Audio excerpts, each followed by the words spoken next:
जामताड़ा जिला जो cyber crime का गढ़ माना जाता है, जिले के करमाटार प्रखंड अब सब्जी उत्पादन का हब बन रहा है। इस क्षेत्र के युवा और किसान बड़े पैमाने पर वैज्ञानिक तकनीक से सब्जी की खेती कर रहे हैं।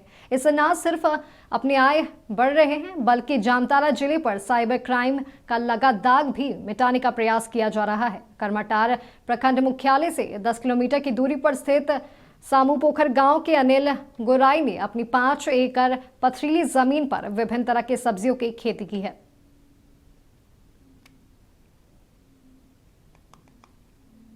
किसान अनिल गोराई हो, टिकेत सिंह हो, इस तरह बहुत सारे किसान उभरे हैं जो आजकल अच्छी खेती कर रहे हैं और उन्नत तकनीक के साथ कर रहे हैं। विभाग की जितनी भी योजनाएं हैं, ड्रिप हो, उद्यान विकास की योजना हो, एनएचएम की योजना हो या आत्मा की योजना हो, उनके थ्रू वहाँ उनको प्रशिक्षण भी दिया जा रहा है। आज के डेट में प्रगतिशील किसान को बोला जा सकता है कि अपनी मेहनत के बदौलत इन्होंने अपना अभी 5-6 एकड़ में अपना सब्जी की खेती विभिन्न फसल लगाया है। बैगन जैसे हुआ, खीरा हुआ, मटर हुआ, भिंडी मिलेगा, बरबट्टी मिलेगा।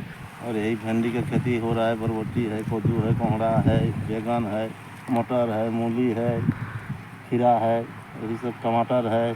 अभी खेती तो खेती कर ही रहा है, अभी सिंचाई हो ही रहा है।